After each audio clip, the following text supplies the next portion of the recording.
Hello, welcome to our coverage of Energyear investment, solar and storage in London. Thank you for joining us at Review Energy. I have the pleasure of speaking today with Govinda Upadhyay. Is it right? That's right. Right. Yeah, absolutely. He's CEO of Smarthelio. Thank you for your time. How are you? I'm good. Thank you. How are you? I'm good. I want to know a little bit about you. Tell me, what is your vision? Tell me, why do you choose to work in this area? Tell me a little bit more about you. No, thank you. So it's a bit of like personal motivation and also what I enjoy doing Okay. it. So I grew up in India. When I was growing up, the place I grew up like didn't have much of electricity. Okay. So then you really understand the power of electricity. So that was one motivation, that I always wanted to work in a place where, or work for a place to create having more electricity, right? So the renewable became like a passion for me. So that's why I studied Nice. physics and electrical engineering. Later in Switzerland, I also did research in climate change, because coming from India, you really see firsthand problems of climate change. So these are the like personal stories happen. And at the end, like I'm physicist. I love mathematics. I love solving problems. So it just felt like, why not do this one? Like, can we take care of the existing infrastructure of solar, for example, solar, and make them much more efficient? Because now if you see the world, like world is moving into deploying more and more solar. But what's happening with the things what we have already deployed? So it's all about high performance, keep them healthy. And that's where the motivation of Smarthelio started. And Smarthelio, if you see the company name also, it's called Smart, means being smart. And Helio means it's the sun god of Greek, right? So we just make the sun more smarter with our system. Nice. I like it. Congrats, because you're working in the area that you love. That's true. So I love. very I totally important. love it. Yeah. That's very important. Yeah. I would like to ask you how AI can help to make solar plants, photovoltaic plants, more efficient and sustainable.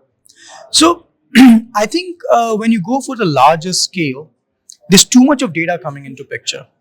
And just for example, if you have one plant, one small plant, then as a manually, like I'm a technical guy, I can solve it. That what's going on with that, I can solve all the efficiency problem and everything. But when you have a large scale, it's so impossible. You just can't do it. On top of it, you have to take into consideration the weather, climate change, supply chain issues, your O&M problems, your contracts and everything. So when you have such a large data set, it's become like a multi-agent optimization. And it's really like AI can solve it much faster than what we could imagine. So this is one aspect to it. Other aspect, I truly believe that if you want to make renewable as our base load. So what is a base load? Is right now all the gas turbines and fossil fuel, they provide the constant load. And on top of it, the renewable sets, which is quite fluctuating.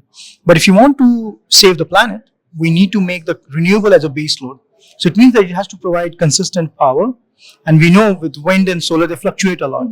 So how do you create that consistency? That's where also AI can come and help you to optimize it, because then we introduce the storage on that side. So this is another aspect where AI can truly make renewables much more reliable and predictable. And then we can change the world with that. And in your point of view, what are the main challenge for the sector right now, and what is going to be your company to solve them? I think one of the problems I do see is of the storage side. That right now, if you see that renewable is increasing, but we are getting a lot of grid curtailments everywhere.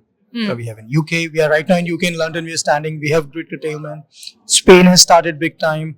We have in France, last year we had grid curtailment. It means that when we are producing energy, we are not consuming that time. And that's bad, because these are just pure clean energy, what we are losing. So I think that's where we can put storage. And then if you want to optimize these things, that's where we are working on right now. How do we optimize integrated solution? So that's one angle to it. The other angle, which is very close to my heart, is the climate change. With the climate change, if you see all the assets right now, not working well. When you have so much of heat wave, you have hail, you have storm. In Spain, we had floods. Okay, unfortunately, a lot of people died also. But also, like, see all these floods when they come, they just destroy all this infrastructure. How do you make sure that when you're deploying these assets, they are climate resilient? That's the word. Because climate change will happen. We are just trying to slow it down. Yeah, exactly. And that's where I feel that a company like ours, and we need more of Smarthelios, I feel, and many others, to really keep pursuing these technological advancements so that we can make our system more climate resilient. So these are the two aspects we are thinking. Like one is optimization. How do you make more and more energy into the grid with bringing storage? Another is like how do you make the assets more climate resilient? Thank you for your time, also for your job, and see you around. Thank you for being in Thank you very Review much. Energy. Thank you for the questions. you. Thank you.